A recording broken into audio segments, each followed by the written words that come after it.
In a quiet coastal town in California, Sarah, a 31-year-old architect, was preparing to realize her long-held dream. She had just sold her architectural design company for $20 million dollars and was ready to buy her dream home with a $10 million dollars cash offer. Growing up with her struggling single mom, Clara, and younger sister Emily Sarah believed she knew what family meant. So when she needed a safe place for the cash overnight, she chose her mom's house. However, the next morning, both her mom and sister had vanished with the money, leaving just a taunting note. Sarah, the heartbroken, could ultimately smile for an unexpected reason. Growing up in a cramped two-bedroom apartment in Long Beach with peeling wallpaper and a persistent mold problem, Sarah had learned the value of hard work. Clara had worked double shifts at the local diner, coming home with swollen feet and the permanent scent of grease clinging to her uniform. Money was always tight.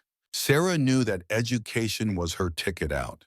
She studied diligently and worked part-time, saving every penny. Her determination bordered on obsession. Sarah's efforts paid off when she received a full scholarship to the California Institute of Technology, Caltech. Even then, she worked two part-time jobs to cover living expenses, sending what little she could spare back home to help Mom and Emily. After graduation, she landed a junior developer position at a small tech firm before branching out on her own with her startup Archflow, specializing in architectural design software for large construction projects. The company struggled initially, but by their third year, they'd secured major clients and began turning significant profits. Throughout this journey, Sarah's relationship with Clara remained complicated. On the surface, her mom seemed supportive, but Sarah noticed a flicker of something else in her eyes, perhaps resentment.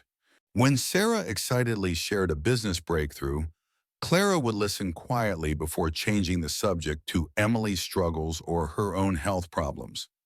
As Sarah's company grew, she made sure to share her success. She bought Mom a modest but comfortable three-bedroom house in a nice neighborhood, complete with a garden she'd always wanted. She paid off her medical debts and set up a monthly allowance generous enough that she could finally quit waitressing. Clara accepted everything with a smile that never quite reached her eyes, saying things like, "Well, I guess all those years of sacrifice were worth it, or at least one of my girls made something of herself." Emily, 5 years younger than Sarah, was seemingly allergic to responsibility. She drifted through life, dropping out of community college after one semester, cycling through retail jobs, and always having some drama with friends or boyfriends. Clara made endless excuses for Emily. Emily's financial dependence had increased in recent years. Sarah always sent money, though she'd occasionally suggest career counseling or offered to help her find a steadier job. These suggestions were usually met with teary phone calls to Mom about how Sarah thought she was better than everyone else. Last Thanksgiving, Sarah noticed something odd. Emily kept stepping outside to take phone calls, speaking in hushed tones. When Sarah asked about it, Clara jumped in to say Emily was finally seeing someone promising. Sarah never doubted their love. After all, they were family. When the offer came to acquire Archflow for $20 million, dollars, they were the first people Sarah called. Clara cried and said she was proud. Emily squealed and asked if this meant Sarah could help her start the boutique she'd been talking about. Sarah was too caught up in her own excitement to notice how quickly their thoughts turned to what her success meant for them. Sarah dreamed of the house she'd spotted in the hills overlooking the city. At $28 million, dollars, it was extravagant, but she planned to offer $10 million dollars in cash to beat out other interested buyers. She was even engaged to Alex, a kind and grounded environmental engineer who loved her for who she was, not what she had. The day Sarah walked into Pacific Coast Bank to withdraw $10 million dollars remains vivid in her memory. The private banking manager, Mr. Davis, couldn't hide his concern. He advised against it, stating that cash presented unnecessary risks. Sarah had anticipated resistance. She explained that a cash offer would give her the edge she needed, as the seller preferred the immediacy of cash. Mr. Davis informed her that $10 million in physical currency would fill several large duffel bags and weigh approximately 22 pounds per million. Sarah had done her research and arranged for private security to accompany her directly to a secure location. The money would only be in her possession for 48 hours at most before the closing meeting. After nearly an hour of similar exchanges and signing multiple liability waivers, Mr. Davis reluctantly began the process. Sarah had to wait 3 business days for the bank to prepare such a large cash withdrawal as they needed to bring in currency from regional reserves. Alex also reacted similarly to Mr. Davis. He was concerned about Sarah's safety, asking, "What if someone follows you from the bank? What if there's a robbery?" Sarah countered that she had hired her college friend Kyle's security firm, and 2 armed guards would escort her from the bank to her mom's house. The money would be in her mom's safe overnight. Sarah explained that her mom's safe was practically a vault installed for her 3 years ago for her porcelain figurine collection. Alex expressed his frustration, stating that wire transfers existed for a reason. Sarah squeezed his hand, saying, "It's one night and then we'll have our dream home." 2 days later, Sarah stood in a private room at Pacific Coast Bank as 2 tellers counted out $10 million in front of her. The money was placed in special tamper-evident bags, which were then loaded into 3 nondescript duffel bags. As promised, Kyle had sent 2 of his best men, Mark, a former military police officer, and David, who'd worked executive protection. The drive to her mom's house was uneventful. Mark drove while David sat beside Sarah in the back seat, his hand never far from his concealed weapon. When they arrived at her mom's modest suburban home, her eyes widened at the sight of the security team. Emily was there too, supposedly helping Mom prepare for a garden club meeting. Sarah now realized that was just another lie. "Goodness, Sarah," her mom said, as Mark and David carried the bags inside. "Is all this security really necessary? $10 million isn't something to take lightly," Sarah replied, directing the men toward the home office where the safe was located. The safe was built into the wall behind a sliding bookcase. It was a serious piece of equipment, fireproof, with an electronic lock and backup key system, easily holding all 3 duffel bags with room to spare. As Mark and David placed the money inside, Sarah couldn't help but notice Clara and Emily hovering in the doorway, their eyes fixed on the bags. At the time, Sarah interpreted their interest as natural curiosity. Now she understood it was something far more calculating. "We'll pick you up tomorrow at 9 inches, Mark said as they prepared to leave. After they left, an odd tension filled the house. Clara busied herself in the kitchen, preparing dinner with unusual enthusiasm. Emily peppered Sarah with questions about the house she was buying, its location, and whether she planned to install a similar safe there. During dinner, Clara asked questions she'd never shown interest in before. "So this money," she said, twirling spaghetti around her fork, "it's all in cash, not checks or anything?" "Yes, all cash. $500 bills mostly," Sarah answered. "And the bank just lets you walk out with that much?" Emily asked, her voice higher than usual. "Not exactly. There was quite a process, and as you saw, I hired security." Clara nodded thoughtfully. "And these people, tomorrow, they're expecting cash. They won't find it strange. The real estate world operates differently at this level," Sarah explained. "Cash offers speak volumes, especially for properties like this one." Later that evening, Clara received a phone call that she took in her bedroom door closed. When she returned, her cheeks were flushed. "Everything okay?" Sarah asked. "Oh, just Lena from Garden Club, confirming tomorrow's meeting," she said, not quite meeting Sarah's eyes. Sarah slept in her old bedroom that night. Around midnight, she thought she heard whispers in the hallway, but dismissed it as her imagination. Had she known it would be the last normal night of her life, she might have paid more attention to the signs. Instead, exhausted from the stress of the withdrawal and upcoming purchase, she fell into a deep sleep. The next morning, Sarah woke to sunlight streaming through the faded curtains of her childhood bedroom. For a moment, she felt like a teenager again. Then reality flooded back. She was 31, about to buy her dream home, and had $10 million locked in her mother's safe. The house was unusually quiet. "Mom?" Sarah called out. No answer. She knocked on her bedroom door. When there was no response, she pushed it open to find the bed made, looking as though it hadn't been slept in. "Rebecca!" She tried knocking on the guest room door. Again, silence. An uneasy feeling began to creep over her as she walked to the home office. The bookcase that concealed the safe was slightly ajar. She slid it open fully, her heartbeat accelerating. The safe door stood open, its contents gone. No duffel bags, no $10 million. Nothing. "No, no, no," she whispered, her voice rising with each repetition until she was screaming. She tore through the house, checking every room, every closet. In the kitchen, she found a note propped against the coffee maker, written in her mother's neat handwriting. "Sarah, thanks for your money. Now we can live our dream life. Don't try to find us, Mom and Rebecca." Her legs gave way, and she sank to the kitchen floor. The room seemed to spin around her as the truth settled in her gut like a block of ice. Her own mother and sister had stolen her money and fled. She fumbled for her phone and called Alex, barely able to form coherent sentences through her sobs. "They're gone! The money, all of it! They took everything!" she managed to choke out. "Sarah, slow down. Who's gone? What happened?" His voice was thick with sleep. "Mom and Rebecca. They stole the money. $10 million, Alex. They cleared out the safe and disappeared."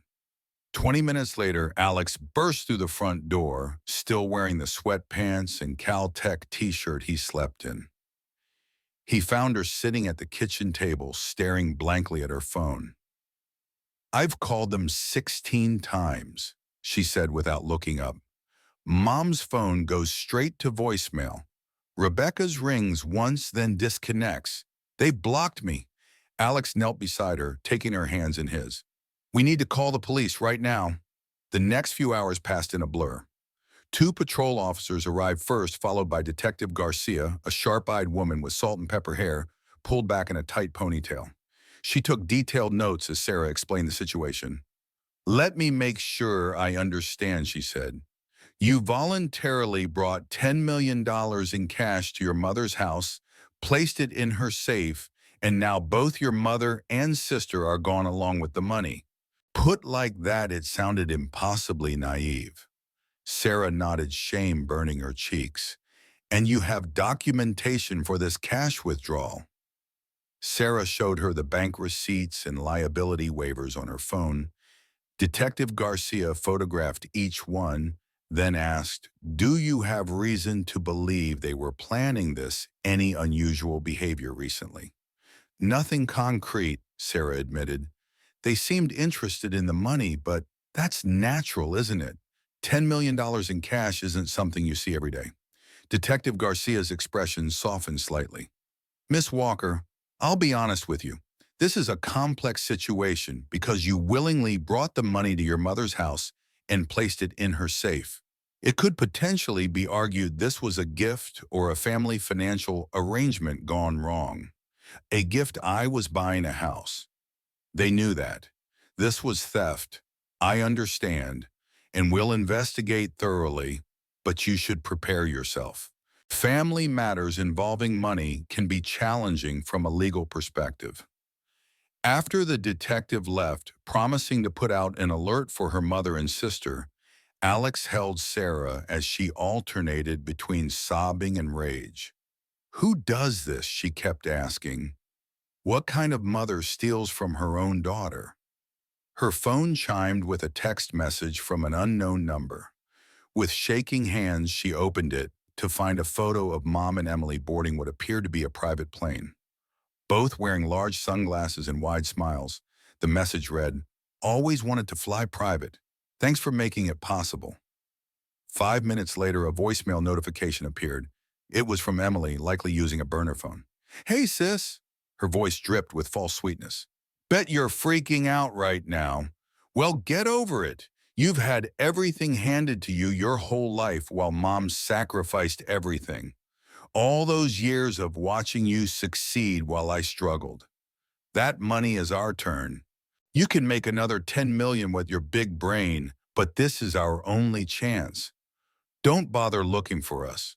By the time you hear this, we'll be in a country with no extradition treaty. Love you. The casual cruelty of her words felt like physical blows. Had I really been handed everything I'd worked myself to exhaustion for years, taken enormous risks with my company, and always shared my success with them? I'd bought Mom a house, paid her bills, helped Rebecca countless times when she was in financial trouble. They planned this, she whispered. This wasn't opportunistic. They saw the news about the company acquisition months ago and started planning. Alex paced the living room. We should call Detective Garcia back, tell her about the text and voicemail. Sarah nodded numbly, still trying to process the magnitude of the betrayal. Her own mother and sister, the people she'd trusted most in the world, had seen her success not as something to celebrate, but as something to exploit. As Alex called the detective, another terrible thought struck her. The house, her dream home, the purchase that was supposed to happen today. She was now short $10 million, with no way to replace it in time.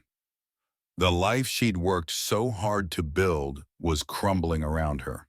And the worst part was that the people who destroyed it were the very ones she'd tried hardest to lift up along the way. The following days blurred together in a haze of police interviews, lawyer consultations, and sleepless nights. Detective Garcia became a constant presence. Her compassionate professionalism offered a small anchor in the storm Sarah's life had become. We've confirmed they left on a private charter to the Cayman Islands, she informed Sarah 3 days after the theft. From there, we believe they took another flight, but we're still tracing that movement. How did they even arrange a private plane? Sarah asked. Your sister contacted a charter service 2 weeks ago. They paid cash, presumably some of your money, and used fake identification. Very methodical. She hesitated before adding, this level of planning suggests they may have had help. What kind of help? We're looking into some connections your mother appears to have made recently. There's evidence she was in contact with individuals known to facilitate this type of disappearance. The implication hits Sarah like a physical blow. You're saying my mother was talking to criminals, planning this? Detective Garcia's expression remained neutral. We found searches on her computer for countries without extradition treaties dating back 3 months. There were also encrypted email exchanges we're still working to decode. It felt like discovering a stranger had been living in her mother's skin. The woman who'd lectured her about returning extra change when a cashier made a mistake had been plotting a multi-million-dollar theft for months. What about relatives? Could they be staying with family somewhere? Detective Garcia asked. Sarah shook her head. Mom has a sister in Arizona and Pamela, but they haven't spoken in years after some falling out. Rebecca mentioned cousins in Florida once, but I've never met them. The detective made a note. We'll look into both. Even a strange family can become attractive when there's money involved. After she left, Sarah called David Chen, the family lawyer who'd handled her company's contracts and her personal affairs for years. His response to the situation was blunt. This is theft, plain and simple, he stated firmly. The documentation from the bank clearly establishes the money was yours, withdrawn for a specific purpose. Your mother had no rightful claim to it. Detective Garcia mentioned it might be complicated because I put it in Mom's safe willingly, Sarah said. David removed his glasses. It complicates things, yes, but doesn't change the fundamental nature of the crime. However, pursuing this internationally will be challenging. We need to file emergency motions, contact authorities in likely destination countries, and freeze any accounts they might transfer the money into. How long will all that take? His expression told her what she didn't want to hear. Weeks at minimum, possibly months. And even then, success isn't guaranteed, especially if they've planned as carefully as it appears. Sarah left his office with a growing sense of dread. The legal process would be lengthy, expensive, and might ultimately prove fruitless. Meanwhile, her mother and sister were free spending her money with abandon. The emotional toll was becoming unbearable. Sarah started seeing Dr. Lena Smith, a therapist specializing in trauma and betrayal. I keep replaying every interaction looking for signs I missed, she admitted during their third session. Was Mom always this person? Did she always resent me? Was every I love you just part of a long con? Dr. Smith leaned forward slightly. The human mind isn't designed to process betrayal of this magnitude, especially from those we've categorized as safe people. It challenges our entire understanding of reality. I trusted them completely, Sarah whispered. I would have given them anything they asked for. Why steal from me? Some people develop distorted thinking patterns around money and fairness. They may have created a narrative where they deserve this, or taking was justified because of perceived imbalances. It doesn't make it true, and it certainly doesn't make it right. These sessions helped, but only marginally. Nightmares plagued her sleep dreams, where she chased her mother and sister through endless airport terminals, always a few steps behind. She'd wake gasping, drenched in sweat, reaching for Alex, only to find his side of the bed empty.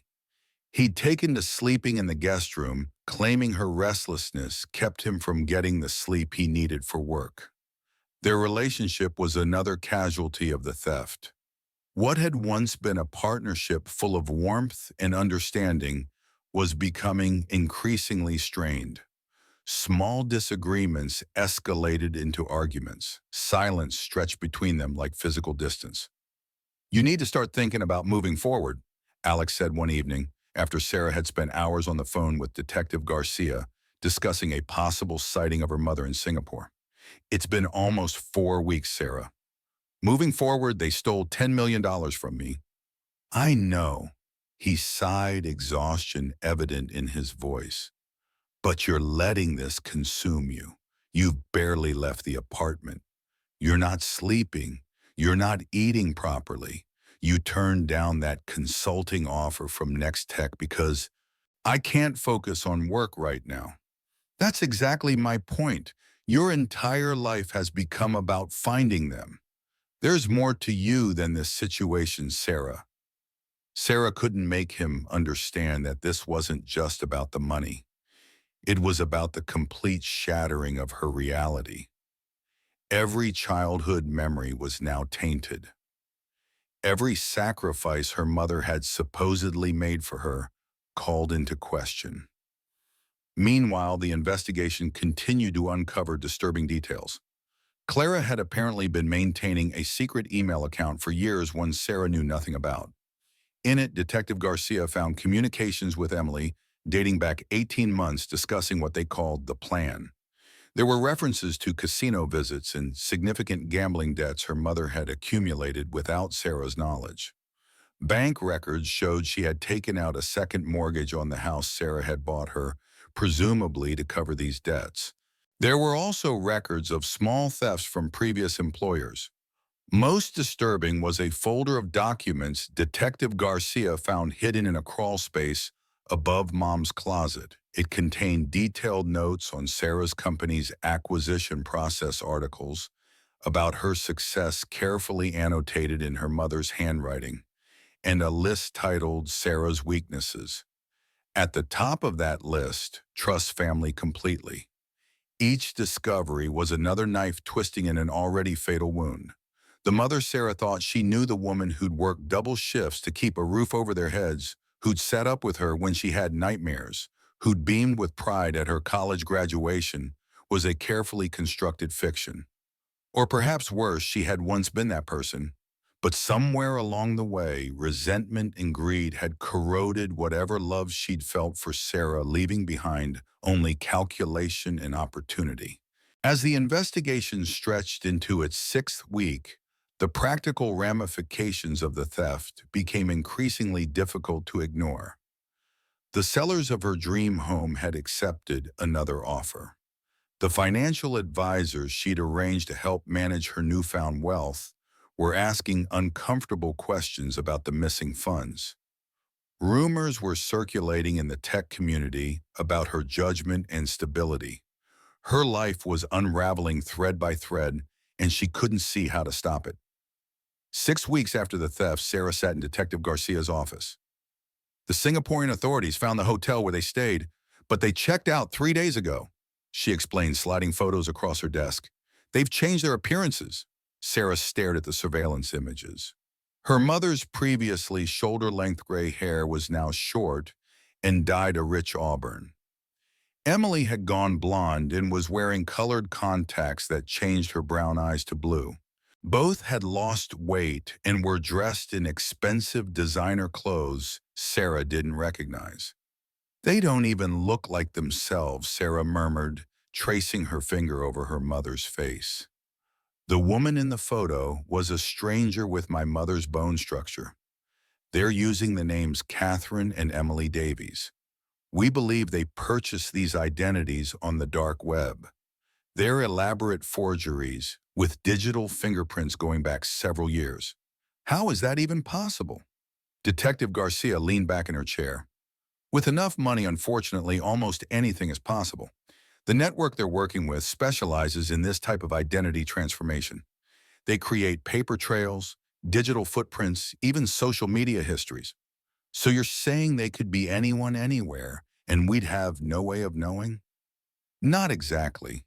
These identities were discovered because we knew to look for them. But yes, they're making tracking them significantly more difficult. Sarah left the police station feeling hollowed out.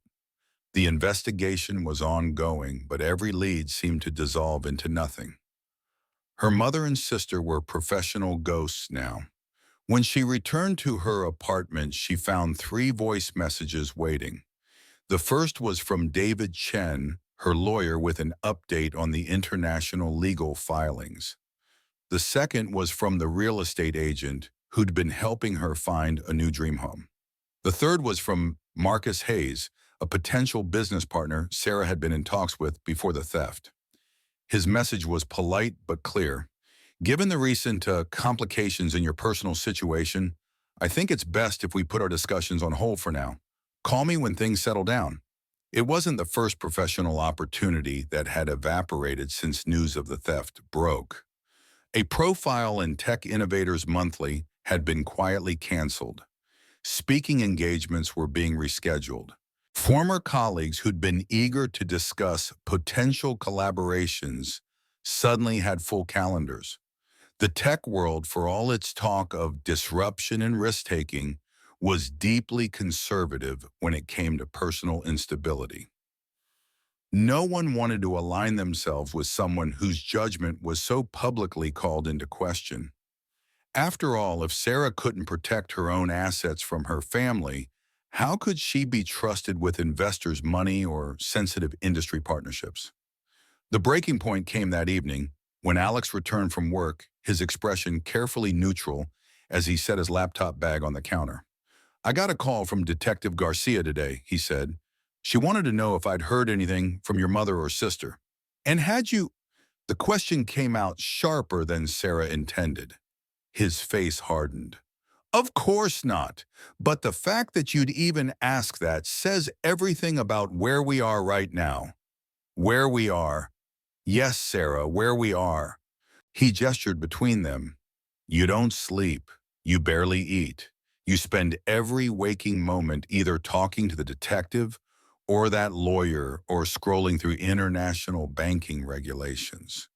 When was the last time we had a conversation that wasn't about the theft? Sarah tried to remember but couldn't. The theft had become her whole world. The pursuit of justice, her only purpose. They stole $10 million, Alex. What am I supposed to do? Just let it go. No, but you need to find a way to live while you're dealing with this. It's been 6 weeks, and you're still in exactly the same place emotionally as you were the day it happened. That's not fair. What's not fair is watching the woman I love disappear into this black hole of obsession and being completely powerless to help her." His voice cracked slightly. "I've tried to be patient. I've tried to be supportive, but you're not letting me in, Sarah. You're shutting down every attempt I make to connect with you." Sarah felt defensive anger rising. "So this is my fault. I'm the victim here." "Yes, you are. But you're using that as an excuse to push away everyone who cares about you. Your friends have stopped calling because you never return their messages. You've turned down every invitation to get out of this apartment. And when I try to talk about anything other than the theft you shut down or find a way to circle back to it," deep down, Sarah knew he was right, but admitting it felt like another surrender. "What do you want from me?" she asked. Alex ran a hand through his hair. "I want you to decide if there's room in your life for anything besides this pursuit, because right now it doesn't feel like there is." "Are you giving me an ultimatum?" "I'm asking for honesty, Sarah. Can you see a future beyond this? Can you imagine a day when you're not consumed by finding them?" Sarah opened her mouth to say yes, but the words wouldn't come. The truth was she couldn't imagine it. The betrayal had become her identity. The pursuit had become her purpose. "I think I need some space," Alex finally said into the silence. "I'm going to stay with Tom for a while. When you're ready to have a life again, a real life, not this holding pattern, call me." He packed a bag while Sarah sat motionless on the couch, unable to find the words to make him stay, unsure if she even wanted to. When the door closed behind him, the apartment felt impossibly empty. Sarah spent that night alone staring at the ceiling, replaying every moment of the past 6 weeks, then expanding backward, examining her entire relationship with her mother and sister through this new tainted lens. By morning, she'd reached rock bottom. She hadn't slept. She hadn't eaten. Alex was gone. Her professional reputation was in tatters. The money was still missing. And despite weeks of international investigation, her mother and sister remained free, enjoying the fruits of their betrayal. Sarah stood in her kitchen, staring at her reflection in the darkened window. The woman looking back at her was a stranger, hollow-eyed, gaunt, defeated. "This wasn't who I was. This wasn't who I wanted to be. Something had to change. I just didn't know what or how." The call that changed everything came at 2:17 a.m., jolting her from a restless sleep. It was Mark Davies, one of the security guards who escorted her to her mother's house that fateful day. "Mark, what's wrong?" Her voice was thick with sleep. "Miss Walker, I apologize for calling so late, but I need to speak with you immediately in person," he said. "It's about your situation." Fully awake now, Sarah sat up. "It's the middle of the night. Can this wait until morning?" "No, ma'am, it can't. What I need to tell you shouldn't be discussed over the phone. I can be at your apartment in 20 minutes. His tone left no room for argument. "All right, I'll be here." Exactly 19 minutes later, her doorbell rang. Mark stood in the hallway, still wearing his security company polo shirt, his expression grave. "Thank you for seeing me," he said as Sarah let him in. "Is the apartment secure? No cleaning service or maintenance staff been here recently?" "No, just me." "What's this about Mark?" He scanned the living room before speaking. "The money your mother and sister took. It wasn't real." The world seemed to tilt on its axis. "What?" "The cash in those bags was counterfeit. Sophisticated fakes, but fake nonetheless." Sarah sank onto the couch, struggling to process his words. "That's impossible. I withdrew it from Pacific Coast Bank myself." "You were there." Mark nodded. "Yes, but what you don't know is that Kyle, my boss, has a standard protocol for high-value transports. All cash bundles are tagged with tracking devices and security strips. When we placed the bags in your mother's safe, I activated those systems, and the trackers showed the bags leaving your mother's house at 4:12 a.m. and traveling to a private airfield. But here's the thing, the security strips detect the chemical composition of real currency. 2 hours after the bags left your mother's house, the strips registered a complete change in composition. The real money had been swapped out. Sarah's mind raced, trying to make sense of this revelation. So someone stole the real money before my mother took the bags. A double theft. Mark shifted uncomfortably. Not exactly. The swap happened at Kyle's secure facility the night before we delivered it to your mother's house. The money was replaced with high-quality counterfeits, visually indistinguishable from real currency. Are you saying Kyle stole my money? Anger began to replace confusion. No, Miss Walker. Mark took a deep breath. I'm saying you arranged the switch yourself. For a moment, Sarah thought she'd misheard him. What? 3 days before the withdrawal, you contacted Kyle privately. You said you had concerns about your mother's intentions and wanted to set up a contingency plan. You had us swap the real cash for counterfeits and secure the authentic currency in our most protected vault. Sarah's head spun. Mark, I never did that. I would remember something like that. He reached into his pocket and withdrew a folded document. This is the special instruction form you signed. That's your signature, isn't it? Sarah stared at the paper, at her unmistakable signature authorizing exactly what Mark had described. A memory flickered. Kyle pulling her aside at the bank, a brief conversation she dismissed as standard security protocol, signing something without fully reading it amid the stress of the massive withdrawal. I don't remember this specifically, she admitted, but everything was so chaotic that day. Kyle wanted to contact you immediately after your mother took the bags, but our monitoring system malfunctioned. We only confirmed the switch happened yesterday when we did a full system diagnostic. He sent me to tell you in person because of the sensitive nature of the situation. So my mother and sister have bags full of extremely convincing but ultimately worthless paper. The real $10 million is in our secure facility waiting for your instructions. Laughter bubbled up from somewhere deep inside Sarah, a strange, almost hysterical sound that she couldn't control. All this time, all this anguish in her mother and sister had stolen worthless counterfeits. The cosmic justice of it was almost too perfect to believe. I need to see it, she said when she could finally speak normally again. The real money, I need to see it with my own eyes. Of course I can take you there now. 2 hours later, Sarah stood in a climate-controlled vault beneath Kyle's security company headquarters, staring at 3 familiar duffel bags. With trembling hands, she unzipped one revealing stacks of genuine $500 bills, exactly as she remembered from the bank. It's all here, Kyle confirmed, standing beside her. $10 million untouched. And the tracking devices in the fake money? Sarah asked, a plan already forming in her mind, still active. We can monitor their location in real time.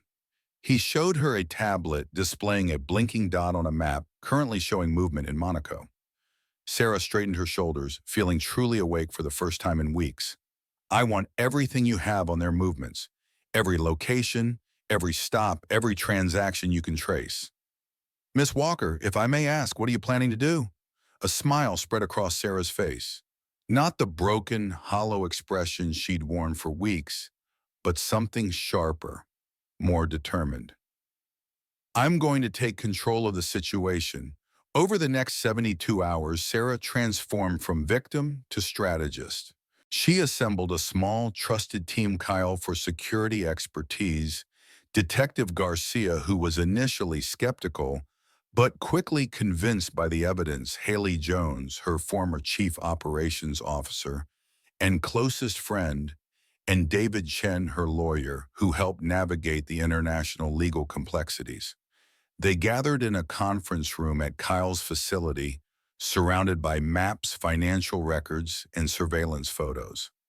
The tracking data from the counterfeit money had given them a detailed picture of her mother and sister's movements across Europe and Asia. They've established a pattern, Sarah explained, pointing to the map. After Singapore, they went to Dubai, then Monaco. Now they're in Nice. They're staying at five-star resorts, shopping at luxury boutiques, dining at Michelin-starred restaurants. They're spending what they think is my money as quickly as possible. Based on their current rate of expenditure, they'd run through all 10 million within 18 months, Haley noted. They're not just spending, Detective Garcia added. They're flaunting. Look at these social media accounts we've identified. She displayed several Instagram profiles showing carefully cropped photos of luxury goods, exotic locations, and champagne toasts. Though the faces were never clearly visible, Sarah recognized her mother's hands, her sister's distinctive posture. They want me to see it, Sarah realized. They think I'm tracking these accounts, watching them enjoy what they stole from me, which gives us an advantage. They're predictable, based on their social media posts and spending patterns, Kyle said. We believe they're headed to Milan next, likely arriving within 3 days. Then that's where we'll be waiting, Sarah decided. I want to see their faces when they realize what they actually took. The plan came together with military precision. Private investigators in France confirmed her mother and sister had booked flights to Milan. Hotel reservations were discovered under their false identities at the exclusive Palazzo Grande. David arranged for cooperation from Italian financial authorities interested in the movement of counterfeit currency. 5 days later, Sarah sat in a first-class seat bound for Milan. Haley beside her reviewing their strategy one final time. For the first time since the theft, Sarah felt something like peace. Not because she was about to confront the people who had betrayed her, but because she had reclaimed her agency, her power. Are you nervous? Haley asked as their plane began its descent. Sarah considered the question carefully. No, she replied, surprising herself with the truth of it. I'm ready.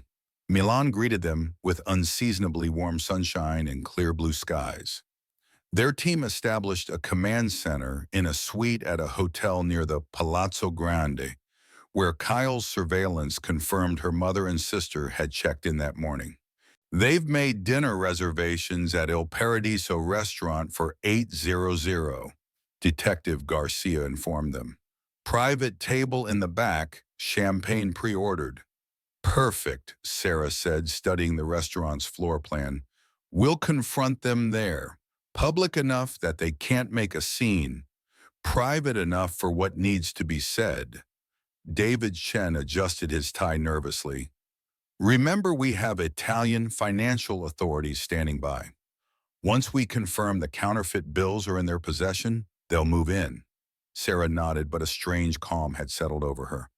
The fury that had driven her for weeks had transformed into something colder, more focused. This wasn't about revenge anymore. It was about closure, about reclaiming my narrative. At precisely 8:15 p.m., Sarah walked into Il Paradiso wearing a simple black dress hair pulled back in a sleek ponytail. Haley and Kyle positioned themselves at the bar. Detective Garcia waited outside with the Italian authorities, and David remained at the command center coordinating their legal response. Sarah spotted them immediately. Her mother wore an emerald green designer gown she'd never seen before, her newly auburn hair elegantly styled.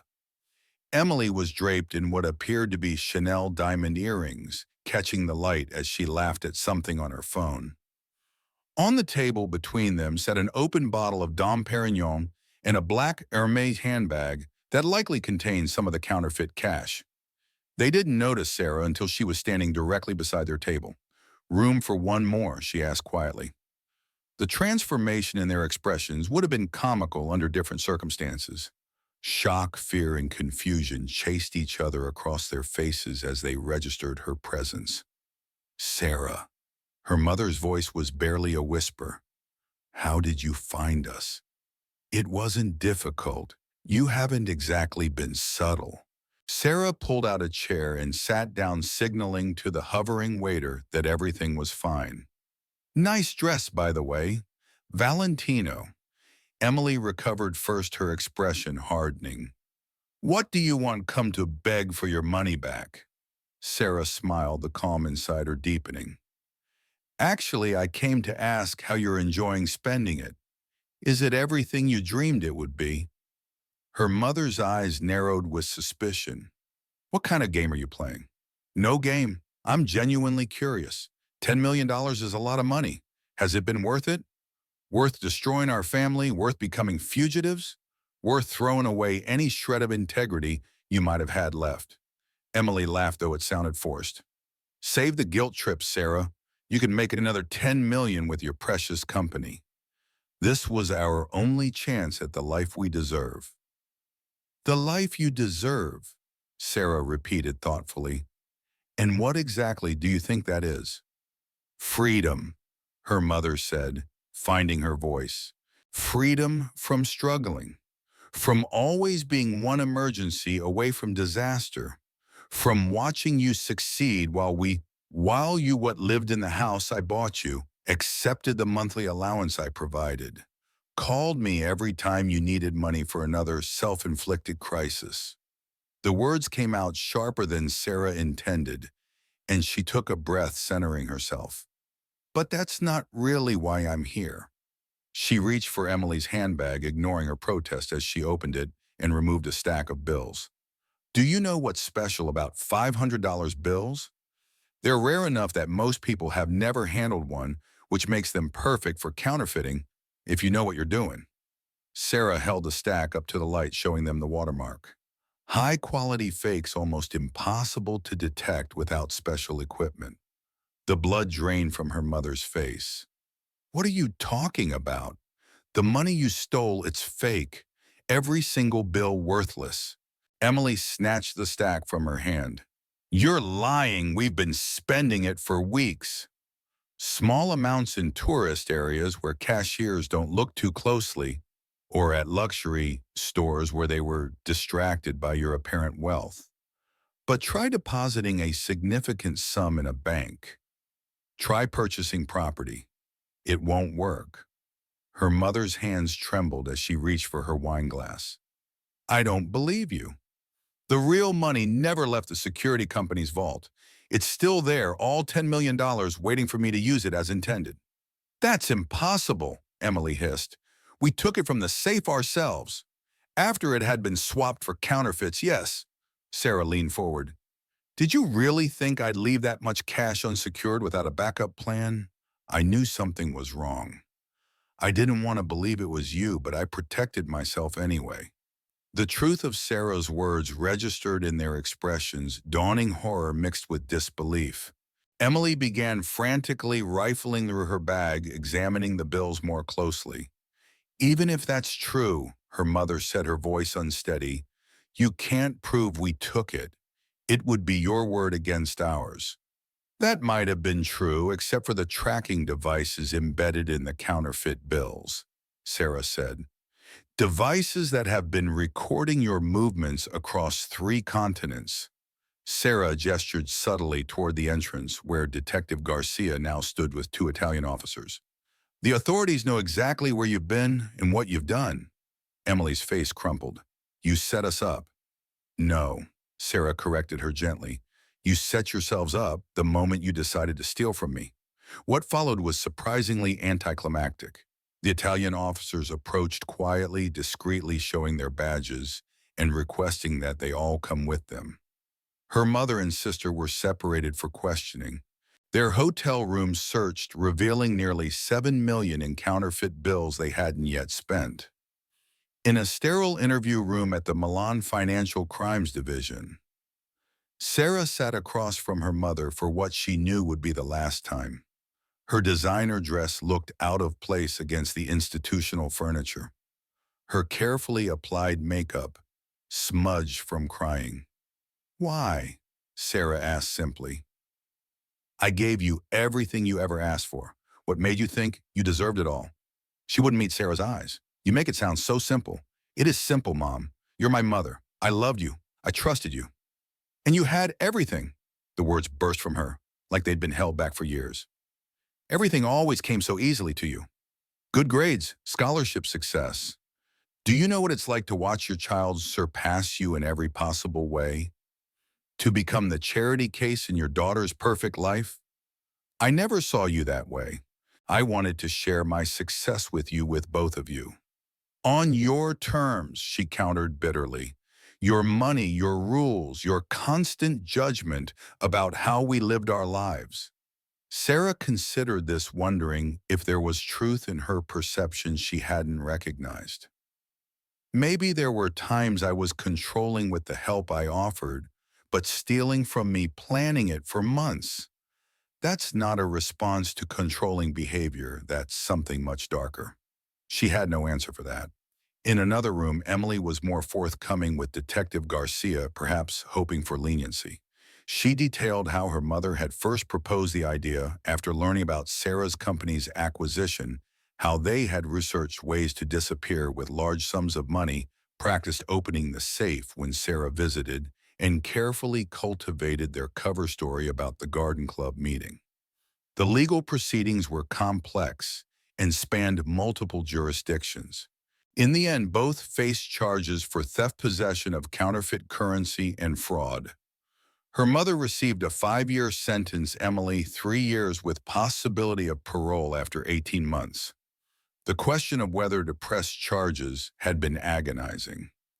David and Detective Garcia both advised that Sarah should, arguing that without consequences, they might target someone else in the future. In the end, she agreed, though she declined to provide victim impact statements that might have lengthened their sentences. They've lost everything that matters, Sarah told David as they finalized the paperwork. Their freedom, their relationship with me, their credibility. That's punishment enough. 3 months after the confrontation in Milan, Sarah finally completed the purchase of her dream home. Not the glass and steel mansion she'd originally coveted, but a warm, welcoming property on a wooded lot overlooking the city. It had fewer bedrooms but more character, wraparound porches, perfect for morning coffee, and a sense of security she desperately needed. Alex had returned after their confrontation in Milan. His pride in how Sarah had handled the situation rekindled what had dimmed between them.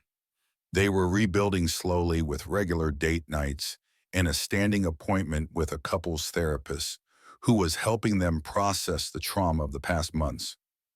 You know what's ironic? Sarah said to him one evening as they sat on the porch swing. If they just asked, I would have given them money. Not 10 million, but enough to change their lives for the better.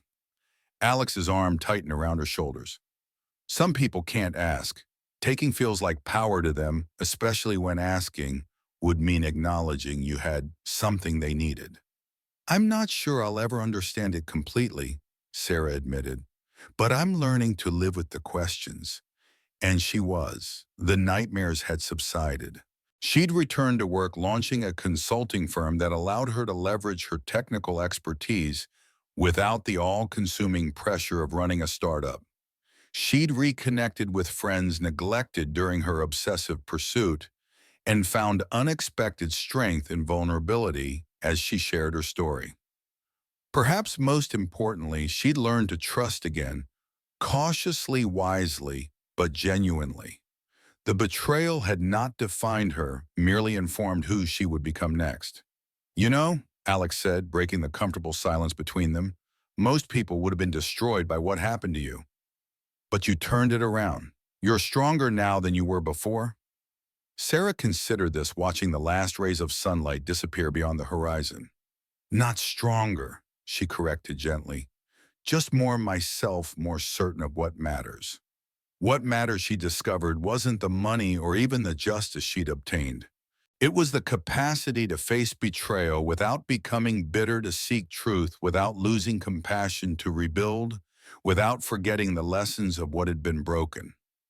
As darkness settled around them, Sarah found herself genuinely grateful, not for what had happened, but for what it had revealed: her own resilience, the loyalty of those who had stood beside her, and the profound understanding that while trust could be shattered, it could also be rebuilt stronger and wiser than before. I've shared this story not to satisfy anyone's curiosity about family drama or financial crime, but because I know many of you have experienced betrayal in your own lives, Sarah concluded. Maybe not on the scale, but painful nonetheless. If my experience offers any comfort or wisdom, it's this: betrayal tells you everything about the betrayer and nothing about your worth. Have you ever experienced a betrayal that ultimately made you stronger? Share your story in the comments below. And if this resonated with you, please like and subscribe to join our community of resilient survivors. Remember, sometimes the greatest plot twists in our lives lead to the most beautiful rewritings of our stories. Thank you for listening, and until next time, trust wisely, but never stop trusting completely.